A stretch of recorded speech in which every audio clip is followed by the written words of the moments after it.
En este episodio hablaremos del modelo de negocio más longevo y rentable de la historia de la humanidad, la Santa Iglesia. Que realmente no es una postura que vamos en contra ni a favor, simplemente analizamos el negocio. Analizamos el negocio como tal, que es un gran negocio, es un negocio muy completo, que tiene de todo, tiene todos los detalles más exclusivos, más especiales de una gran multinacional, súper multinacional. O sea, tiene deberíamos todos los detalles. Estar orgullosos. Bueno, pues venga, empieza. Se viene aquí un episodio, o sea, una sección canónica. Estaríamos hablando de economía celestial, la teología de empresa SA, finanzas divinas. No hablamos de otra cosa que de la Iglesia. Y aquí tenía puesto que se trata de uno de los negocios más longevos y rentables de la historia de la humanidad. Como que llevan 2000 años, más de 2000 años. Dime qué negocio puede poner fundado en más de 2000 años. El tema del cambio generacional no tiene ningún problema, ¿eh? El cambio generacional, que hoy en día tiene muchísimos problemas. Hay muchas empresas que acaban cerrando porque no hay cambio. Esta gente se lo ha montado todo muy bien. Tal cual. Estos señores. Bueno, pues aquí tengo... Los señores de la hostia. Tengo aquí desglosado y analizado. Es que la verdad que esto es súper divertido porque vamos a hablar de un modelo de negocio que no pasa de moda. O sea, ahora mismo aquí, mientras la Semana Santa, unos llevan ahí los santos, no sé qué, los pasos, tal, hay un negocio ahí súper lucrativo que lleva más de 2000 años y no paga impuestos. De hecho, los cobra. Que esto lo vamos a ir hablando. Pero bueno, estamos hablando de la Santa Iglesia Católica Apostólica Romana, ¿vale? Y tengo datos sobre todo de España, primer punto que tengo aquí, religión o empresa. Bueno, está claro que son las dos cosas, ¿no? O sea, habrá gente emocionalmente, tema de tradición, que lo vea como, bueno, nunca lo puede ver como un negocio, pero lo vamos a analizar hoy y cada uno va a tener sus conclusiones, ¿no? Aquí, vale, vamos a decir un poco la propuesta que tiene la Iglesia, ¿no? O sea, todo negocio tiene un producto, ¿no? Una propuesta, ¿no? Vale, pues lo que te propone, claro, 2000 años, ¿cuál es el producto ese que no se agota? Porque te promete la vida eterna. O sea, te está prometiendo la vida eterna. O sea, eso es bestial. Aparte que tiene un storytelling muy, muy, muy bien trabajado, muy profundo, muy potente a nivel fundacional. Un marketing brutal. Y lo mejor de todo es que su producto no se puede verificar. Porque el cliente no puede decir que esto no funciona porque no lo sabrá hasta que la palme. O sea, ya está. O sea, es muy fácil, ¿no? Es como el tema de los 14 días, la devolución con 14 días. No tiene postventa. No hay postventa, no hay nada. Es como tú lo compras y crees en esto, ¿no? Claro, o sea, es un modelo de negocio al final de 10. O sea, es perfecto. Es un producto increíble, la vida eterna, y no puede haber nadie que diga que no es verdad. Tampoco que es 100%. O sea, no hay reviews, no hay reseñas. Bueno, vamos a ver un poco también a nivel de fuentes de ingresos de qué vive la Iglesia, ¿vale? El punto número A. Bueno, número no. Bueno, igual antes que eso, igual no ibas a contar todo cómo está organizado, planificado, eso lo contamos después. No, porque aquí voy a contar un poco de qué vive la Iglesia primero. Vale, y luego un poco lo que es toda el organigrama, exacto, ¿no? Luego lo comparo un poco con el e-commerce. Vale. Medieval. Vale. Luego en qué gasta el dinero, porque tiene muchos gastos la Iglesia, eso es verdad, tampoco. Eso es verdad. Y luego lo analizamos a modelo de franquicia. Y luego hacemos unas reflexiones y también hablamos un poco de la pasta que tiene la Iglesia, por lo menos aquí en España. Y del balance y lo que factura, ya verás.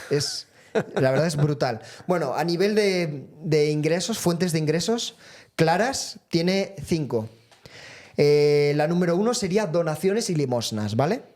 Que es el clásico, el típico cepillo del cura, ¿no? Que algunas veces parece que te lo agita ahí como si esta iglesia, vamos, viviera de la caridad y necesitara rápidamente ingresos, ¿no? Ay, por favor, bueno, de hecho, dona un poquito. Te voy a decir una cosa. Yo tengo un amigo que estaba trabajando en un obispado y el control principal estaba en gestión administrativa y el control era se llamaban a iglesias que hacía 3 días que no habían ingresado el cepillo. O sea, había un control que flipas. Ostras, ¿en serio? Sí, me lo contaba y decía, ¿pero en serio de verdad? Sí, a veces tenía que llamar, oye, que hace 2 días, no, es que el cura ha estado malo, ya voy a ingresar. O sea, había que ingresar el cepillo regular, o sea, hay un control detrás que flipas. Bueno, pues eso, venimos de eso, del cura ese que agita el cepillo como si fuera el dueño de una ONG en bancarrota, y nos iríamos también a las herencias, a los legados, donaciones privadas.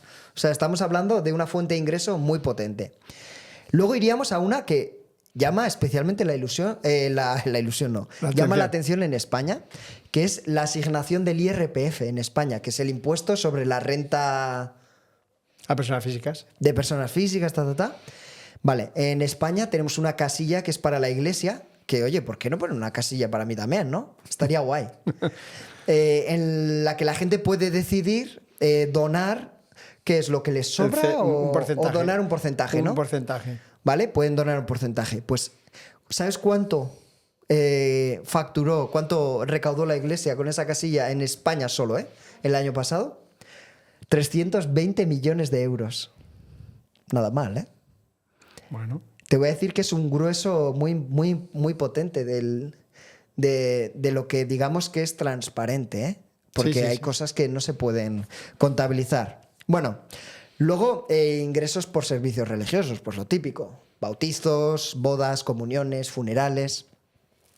Pone que no hay tarifa oficial, pero no se te ocurra no pagar, ¿no? O sea, al final es verdad que te están alquilando de alguna forma el lugar, te están oficiando una ceremonia, están desempeñando algo, ¿no? Es un gasto, sí, es como una especie de tasa, entre comillas, ¿no? Ahí yo, por ejemplo, están haciendo algo para ti. Veo un servicio bastante más tangible, ¿no? Porque hay gente que llega a bautizar ahora privado, por ¿no? lo civil.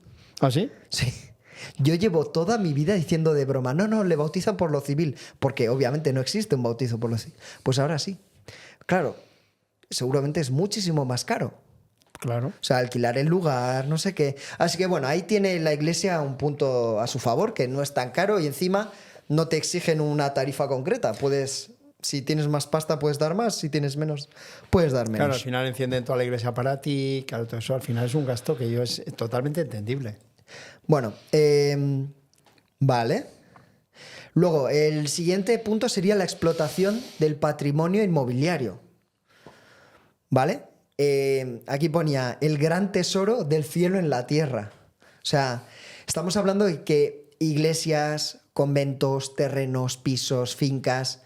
España, la iglesia en España es uno de los mayores propietarios, uno de los mayores tenedores de inmuebles. O sea, fliparías, luego te diré el número. Pero ronda te lo voy a decir, ronda las 100.000 propiedades. Y encima hablamos de que una puede ser la iglesia de tu ciudad, ¿eh? Y encima no pagan impuestos. Vale. Justo va ahora. La iglesia está exenta de pagar el IBI. Exacto. O sea, el impuesto que tu papá pagas religiosamente. De bienes inmuebles. Digo, tú sí que lo pagas religiosamente, el IBI. No sé por qué lo llaman pagar religiosamente si ellos... Pero bueno, yo no sé, habrá gente que dirá, bueno, pues porque los costes, mantener eso es algo un poco cultural o lo que sea, ¿no? Puede ser, no sé. Pero está claro que ahí se mueve mucho dinero que podría ir realmente a las arcas públicas, a pagar hospitales. Por ejemplo. ¿No? A pagar las mariscadas de algunos políticos. Qué desastre. Vale, bueno, tendríamos un poquito eso, lo de que están exentos del IBI. No creo que el 100%, pero casi todas. Y también hablan de eso, de que algunas incluso se alquilan como turismo religioso, etcétera. Entonces también ahí tienen una fuente de ingresos. Y luego las inmatriculaciones, que pone aquí, el milagro de poner tu nombre en la tierra. Hubo desde 1946 y con una reforma, una ley que hizo Aznar en el 98, sí. Permitió que la iglesia podía inscribir a su nombre. Sí, que fueran los propiedades. Los obispos fueran notarios. Exacto. Solo hacía falta una firma del obispo y ya está. Sí, además hubo plazas de pueblos y calles, y decía, pero a ver, que esto es del pueblo, ¿cómo te lo has puesto tú a tu nombre? Exacto, plazas de pueblo, la casa del pueblo, que igual es para la profesora o el profesor cuando tal y viven ahí y es como del ayuntamiento, pues se lo encasquetaron, ¿no? Entonces, esto les permitió pues legalizar en silencio miles de propiedades. O sea, se pusieron las botas, solo necesitaba un obispo hacer así. Claro, entonces, esto en el 2021 el gobierno dijo que revisaran un poco a ver qué habían hecho, ¿no? Y lo que ponía aquí, que la iglesia, pues lo que dijo es que es verdad que igual se habían inscrito de más, seguramente más de 1000 cosas, pero bueno, que ya verían si lo devolverían o sea, se habrá quedado ahí, imagino. Y bueno, estas serían un poco las fuentes de ingresos, ¿no? Después de eso, habíamos hablado mucho de la bula papal, ¿no? Eso sí que es una cosa que a mí no me gusta. Bueno, pues la bula papal, para que lo entienda la gente, es como el e-commerce medieval. O sea, todo este tema de las suscripciones a Netflix, por ejemplo, pues al final la bula para comer la carne en Cuaresma, pues estaba prohibido, ¿no? O sea, no podías comer durante 40 días o los viernes no podías tal. Bueno, pero si tenías dinero, podías pagar una bula y entonces ya podías comer carne, que seguramente a día de hoy sigue habiendo gente que lo paga. ¿Seguro? Pensando, claro, bueno, no lo sé. Bueno, no sé. La cosa es que la inmensa mayoría ya comemos carne y no estamos tan pendientes, ¿no?, de esto. Pero bueno, el tema es que necesitabas un documento oficial que te firmara, pues, imagino que el párroco de tu pueblo o el obispo o lo que sea, para que te permitiera, ¿no? Entonces, esto podríamos poner un poco como que era una suscripción a Netflix, ¿no? Era un tema que tú pagabas, entonces ya tenías garantizado poder comer carne, ¿no? Y que de cara a Dios, pues no pasaba nada. De hecho, el tema de la bula, de hace ya siglos y siglos, nuestros reyes en España, cuando tenían que casarse con un primo o con una prima, había algún rollo, pedían una bula al Papa y el Papa les decía que sí, y le decían, bueno, pues dile que te voy a hacer la Basílica del Pilar, que te voy a hacer una basílica más grande del mundo. Y esas cosas se han ido haciendo a través de las bulas, que al final ellos han ido cogiendo patrimonio a través de ese rollo, ¿no? Ya esa inseguridad, esa cultura de esa época, de tantas creencias en Dios, en el demonio, todo eso, que yo sigo creyendo en Dios, por supuesto. Y esos miedos y esos pánicos hacían que la gente... No tiene nada que ver Dios y la Iglesia. Por supuesto, por supuesto. O sea, Dios es Dios. Puedes creer o no. Pero la Iglesia es una mercantilización de Dios. Totalmente. Por parte de los humanos. El que le guste, pues bien. O sea, al final cada uno tenemos nuestras tradiciones, nuestras creencias. Y todos nos han enseñado en la Iglesia Católica y hacen muy buenas cosas, dan de comer a mucha gente, al final hacen cosas. Pero hay otras que dices, joder, podrían gastar más, podrían dar más todavía, ¿no? Quiero decir que, ¿para qué esos vestimentas de oro, de no sé qué, de decoración? Pues es más humilde, más sencillo y todo eso gástalo en los pobres, me encantaría. Seguro que tendría mucha más dotación. Vas a las iglesias y parece que vas a un sitio como si fuera, ¿sabes?, endiosado, ¿no? Es como, sí. ¡Wow! Deberían de gastar más en la gente humilde, más todavía. Y nada, por el tema de la bula, también para divorciarte, si antaño eras influyente, eras un noble, o sea, divorciarte estaba prohibido por la Iglesia, o sea, hasta que la muerte te separe, no podías divorciarte, pero ojo, si tenías dinero, podías ir a hablar con el Papa, te hacía una anulación, pero tenías que justificarlo, que si tema de sangre, tema de infertilidad, o no me daba lo que yo tal, pues ala, venga, cancelado. Seguramente era el hombre siempre el que pedía esto, ¿no? La mujer seguro que no podía ni de coña. En aquella época todavía, fíjate, menos poder. Pero bueno, no vamos a ser tan duros con la Iglesia, ¿no? Vamos a hablar un poco también de que tienen bastantes gastos, ¿no? Claro, claro. Venga. Gastos un poquito así desglosados, sencillos de la Iglesia. El mantenimiento del patrimonio. O sea, claro, catedrales de hace 600 años, 800 años, cuesta un montón mantener eso. Y claro, Eso, pues al final hay que desembolsar dinero. También es verdad que no pagas IRPF, quizás no debería ni pertenecerte, o seguramente en muchos casos directamente el gobierno también financia esas obras, ¿no? No, y no solo eso, sino que cuando vas a misa, los que van a misa ya se encargan ellos de decir todo en cada sermón, esa cuña de negocio, esa para cuña, arreglar el tejado. Oye, para arreglar el tejado ya sabéis que podemos coger donaciones, tenéis el número de cuenta, lo que sea, no sé. Y al final... Es el call to action. Muchos de esos gastos realmente están financiados por los cepillos, te lo digo en serio. Sí. Hay gente que, o sea, yo me acuerdo de mi pueblo, oye, que hay que arreglar el tejado y todas las semanas decía, oye, hay que poner dinero, acordaros ahí, no dejar, animaros, que hay muchos gastos, hay muchas obras.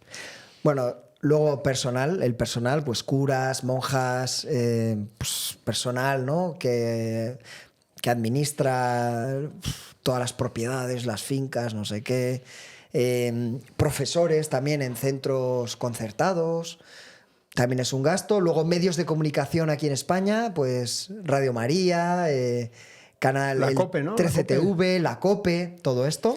Oye, hablando de personal, que es una cosa que es un detalle muy interesante, o sea, claro, el tema de la iglesia, ¿por qué se decide que los curas no pueden casarse ni tener hijos? Hay un momento que dicen, aquí no podemos... Para ahorrar dinero. No, para no tener que olvidarte de las herencias. Ya no hay herencias, siempre es todo de ellos.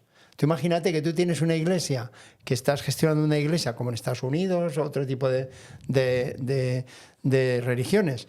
Pues la iglesia es como es tuya, tú la heredas, o sea, la hereda tu hijo puede ser sacerdote, pero claro, si tú ya no puedes tener hijos ni casarte, la herencia es la iglesia. Se creó por eso. Qué bueno, qué bien pensado, ¿eh? Imagínate a o sea, los de las... listos poco, o sea, es la hostia. A tus franquiciados, es decir, no te puedes casar. No puedes tener hijos. Tal, tu franquicia vuelve a mí. No puedes tener hijos, exacto. Claro, exacto. Claro. Fíjate, ¿eh? Claro, no puedes tener, otra cosa es que los tengan también, pero bueno, no van a heredar. Exacto, no pueden heredar. Ostras, qué bueno, ¿eh? Sí. Pero bueno, aquí también había buscado, ¿no? Un poco que, claro, esos gastos o esa riqueza tampoco se reparte de formas iguales, que hay diócesis pobres y hay diócesis montadas en el dólar. O sea que al final, pues no sé, no se reparte todo de la misma forma, ¿no? Pues como en el mundo. Realmente es así. Exacto. Y luego ya un poco análisis como si esto fuera una franquicia, que esto la verdad que es bastante gracioso. Tiene el mismo logo en todas sus sucursales del mundo, que es la cruz. O sea, tiene un logo. Tiene el mismo producto básico que es la fe cristiana, ¿no? La vida eterna. El mismo producto, bien empaquetadito desde hace 2000 años, perfecto. Luego tiene un manual de marca, que es el Evangelio, es el manual de marca de la franquicia. Luego tiene delegaciones por países, que serían las diócesis en este caso, y formadores internos, ¿no? Para las franquicias, pues que serían los seminarios, ¿no? Y luego un CEO vitalicio, que es el Papa. Y bueno, y la sede oficial, pues es un estado propio, es un país, que es el Vaticano. Y dice que solo que en vez de royalties, algunos fieles te lo entregan todo, con fe incluida. Y nada, pues eso, al final, reflexiones finales también que había yo puesto aquí antes de decir todo el patrimonio, pues eso, que pues tienen un país propio, televisión, propios medios de comunicación, miles de locales y de cosas en propiedad, patrimonio, vamos, abismal. Clientes desde la cuna a la tumba y una promesa que nadie ha podido verificar, ¿no? Ni reclamar por escrito. El tema, ya un poco para cerrar este caso, esto porque al final le vamos a dar mucho la tabarra a la gente, pero bueno, las cifras un poco de la Iglesia en España, que no me han parecido tantas, pero no creo que sean realmente todas las que deberían ser, pero bueno. Está cerca de 1.300 millones de facturación anual y estamos hablando que del IRPF ya son 200 o 320 millones por el IRPF. Luego ingresos por alquileres y patrimonio, todo eso, no se puede calcular, pero son cientos de millones. Colegios concertados religiosos subvencionados pone que son más de 4.700 millones de euros, pero no los pagan ellos. O sea, lo canalizas vía educación, pero ellos lo gestionan. O sea, que de esos 1.300 realmente te estarías yendo más hacia los 6.000 millones. Pero bueno, como va como por otra vía, no es el negocio en sí. Luego, los ingresos por eventos religiosos, misas, no se puede saber. O sea, los donativos al final pues no van con IVA, ¿no? No pagas impuestos, la gente, ¿no? Claro, claro. Supongo que serán extras de cada párroco. Ojo, luego le quieres dar a tu hijo 1.000 euros y Hacienda te cruje. Uh-huh. Y luego ya turismo por entradas, todo lo que era esto de la explotación de su patrimonio, pues estamos hablando que solo con la iglesia de Sevilla facturó más de 15 millones de euros. En un año pre-pandemia, o sea, antes de la pandemia. Más de 15 millones. La iglesia de Sevilla. Sí, solo... o sea, lo que es el tema sí. o sea, toda la iglesia en Sevilla. Sí. O sea, la iglesia de Sevilla... porque aquí ponía, por ejemplo, la Catedral de Santiago, Sevilla. O sea, yo creo que hablarán de la... De lo que es la provincia. La provincia, o sí. Pues todo el tema de explotación en ese aspecto. Patrimonio inmobiliario, entre 80.000 y 100.000 inmuebles, bienes inmuebles. Muchos inmatriculados entre el 98 y el 2015, sin pruebas de propiedad, solo con la firma del obispo. Y luego, pues eso, que incluyen cantidad de catedrales, monasterios, iglesias, hasta plazas y frontones y casas, o sea, plazas, frontones y casas. Que hay algún frontón navarro que está inscrito, que se lo ha inscrito en la iglesia, un frontón. Sí. Y nada, pues el valor estimado un poco de sus bienes inmuebles estaríamos hablando entre 40.000 y 50.000 millones de euros. O sea, 50.000 millones de euros, ¿eh? ¿Cuánto es el PIB de España? Pues se suponía que era un billón, ¿no? Un billón, ¿no? O algo así. Digo, al final, imagínate.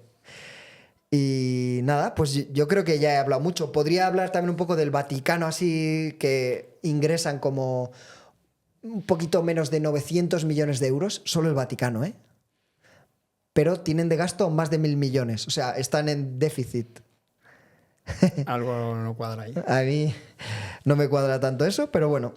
Y que en Roma tienen entre 5.000 y más de 5.000 millones de inmuebles, o sea, 5.000 inmuebles, ya me están bailando las cifras, entre tantas, y que eso, se calcula pues como 4.000 millones el valor de sus inmuebles en Roma. Solo Roma. Solo Roma, el Vaticano. Ostras. ¿Qué te ha parecido? Qué poder, me he quedado flipado. Yo sé que hacen cosas buenas, pero es verdad que al final es una empresa. Siempre se ha dicho que al final hay un negocio detrás. Bueno, y ya por hablar un poco, el 40% son empleados, o sea, sostener el clero, todo eso. Un 26% estaríamos hablando de actividades pastorales, evangelización. También un 20 y pico % labores sociales, Cáritas, ONG, etcétera. Que luego habría que ver cómo deficientes son esas cosas. Y luego el resto, pues medios de comunicación, la COPE, 13TV, funcionariado interno, etcétera. O sea, básicamente no ganan dinero en teoría, ¿no? Se supone. En teoría. Lo que deberían es gastarlo todo, pues eso, en obras sociales, en ayudar a las personas, en gente que necesita para comer. Bueno, ya conozco a un cura que en la pandemia la iglesia no hizo más que dar de comer a no sé cuánta gente. O sea, fue increíble. Nuestro amigo Miquel, y bueno, pues gente como él pues es válida, ¿no? Al final es lo que apoya un poco a toda esta historia, esta empresa, ¿no?